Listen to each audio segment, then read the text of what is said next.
G'day YouTube, Warbles on a lot here with First Dog on the Moon.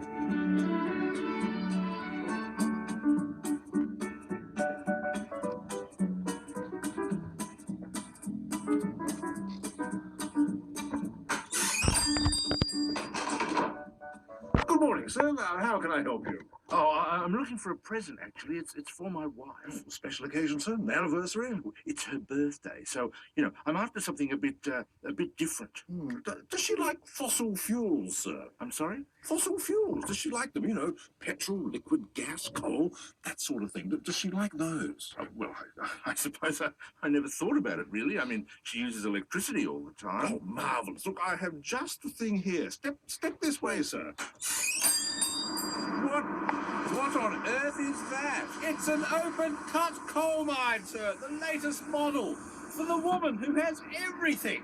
I'm certain your wife will love it. I'm not sure. It does seem awfully big. This is the Adani Coal mines, state of the art.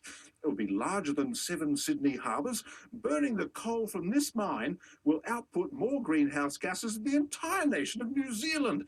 It's just the thing for the modern woman on the go. Oh, I thought they were trying to put a stop to all that sort of carry-on. Modern women? No, they're all the rage, apparently. No, the large coal mines, with climate change and the price of coal through the floor. Well, yes. This one is primarily decorative.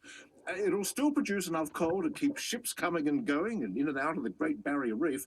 Of course, nothing could go wrong there. Does it have government approval to go ahead? Well, obviously you have to apply for local council approval, but that shouldn't be a problem.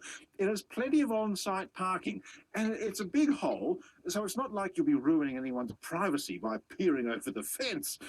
There are a couple of minor hiccups in the courts, of course, and with the banks and everyone involved. For greedy idiots, really, but there's a bit of trouble with some endangered reptiles.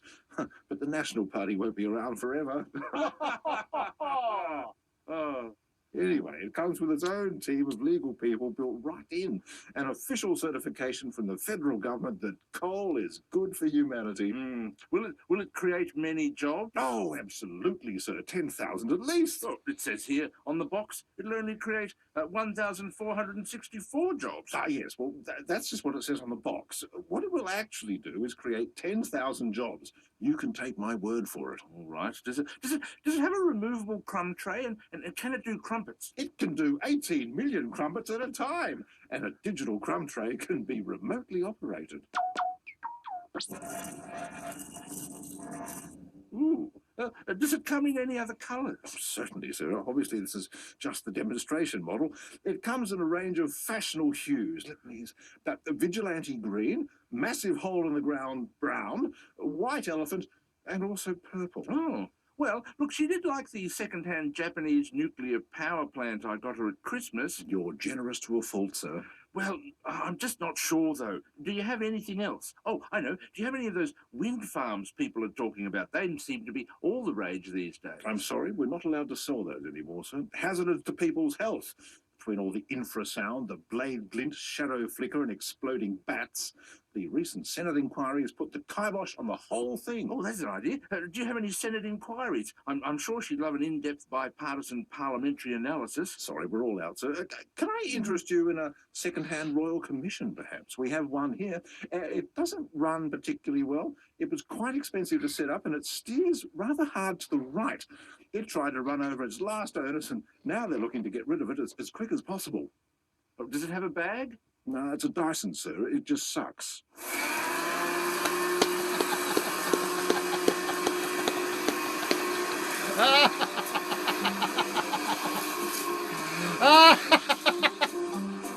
You've been listening to First Dog on the Moon's Guide to Modern Living, brought to you by the First Dog on the Moon Institute, and I'm First Dog on the Moon. You're welcome. That was fucking brilliant. Oh, I loved it. By the way, for all those of you who've been wondering, this blue glow you can see, it's either my phone camera's charge-coupled devices attempt to render infrared into visible light and it comes out as being blue, or my phone cam is showing the Cherenkov radiation consequent on the firewood having grown in a location downwind from where the British military did their fizzle yield tests of a plutonium bomb, about 1,000 miles upwind of here. In time I was being born, it was late 50s or early 1960s. But yeah, it's either visible radiation, because I'm burning radioactive plutonium in the firewood. That's why we have a trefoil. Or it's just the camera trying to show the heat and coming up with blue instead of red. Don't know, but anyway, didn't you love that line about the Royal Commission is a Dyson? It just sucks. That could be because Dyson Heydon has turned out not only to be a hardline right-wing Liberal Party stalwart who said all kinds of horrible, terrible things about people who were perceived to be biased in the past, and he's set himself a very high bar. He requires that he be whiter than white, purer than pure. It's a real Caesar's wife kind of a scenario for him. And it also turns out that Dyson Heydon sat on the committee which awarded the Rhodes Scholarship to Tony Abbott, who went to Oxford in England and came out of it with a law degree, which was such a low-grade law degree. Apparently that could be connected with the fact that they gave him a blue coat, a boxing blue, right, a blazer. So when he should have been in law lectures finding out how the law works, he was actually in the boxing ring getting his brain scrambled and turned into jello. So I suppose we can hope that punch drunk syndrome might manifest at some time soon. He might show up with a cavum septum pellucidum from all the punches in the head that he had when he was in the ring. But yeah, this Dyson Heydon was one of the people who gave Tony Abbott the free money and the scholarship to fuck off to England and learn to be a proper English style of a bully before coming back here and working his way up through the Liberal Party. I'm not aware that he's ever practiced as a solicitor. But I could be wrong. Maybe he spent some time filing domestic apprehended violence orders in a local court somewhere, or perhaps making up the paperwork for somebody else to defend against them. But, yep, Dyson Heydon, the commissioner who just sucks, has no bag. Excellent. Now, earlier on, they were talking about a fella called Mark Latham. Some of my overseas subscribers may need to be brought up to date on him. Mark Latham was the leader of the Labor Party when the Labor Party was in opposition, while Johnny Howard, flak jacket Johnny, Prime Minister Howard, whom none would dare call a snivelling coward. He's a dance to the music of pale-faced Pauline without the brains of a peanut, but she'd love to meet the Queen. Yeah, sorry, I got sidetracked there. When Johnny Howard was the Prime Muppet, Mark Latham was the Australian Labor Party's federal parliamentary leader. And, it's one of those hardline working class stories, as I understand it. Lived in Western Sydney all his life, and I think he hits the bottle pretty hard, because I'm fairly sure that while he was the leader of the party, he had to back off and have time off work because his pancreatitis rose up and laid him out flat in hospital. That's when you've drunk so much alcohol, your pancreas starts to try and digest itself. At least as I recall. Maybe somebody's come up with some other way to give yourself pancreatitis, but as far as I know, it's a binge drinker's disease condition. So yeah, he hit the bottle pretty hard, and he basically sort of self-destructed. I don't recall the exact precise details of his self-destruction, but I remember he did self-destruct.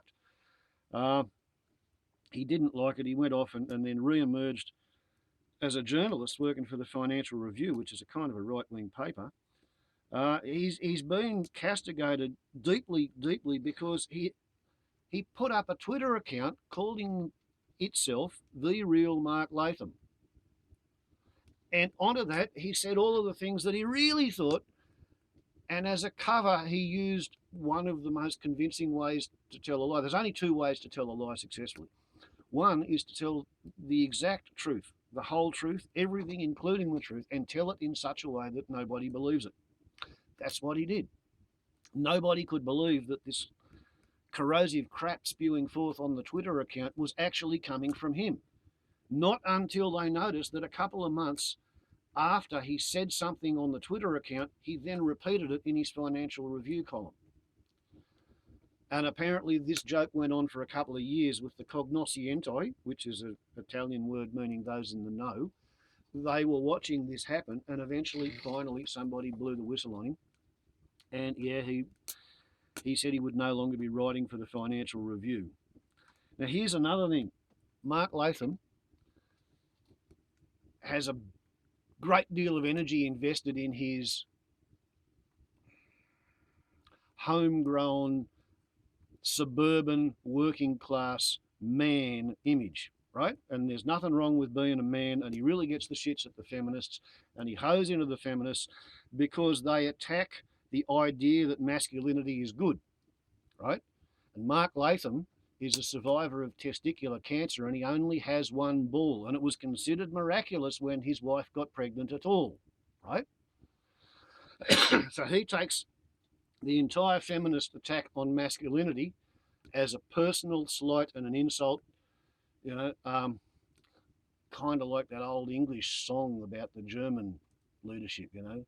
Hitler, he only had one ball, Goering had two, but they were small, you know. Mark Latham reacts that way to anybody who questions masculinity as being a good idea.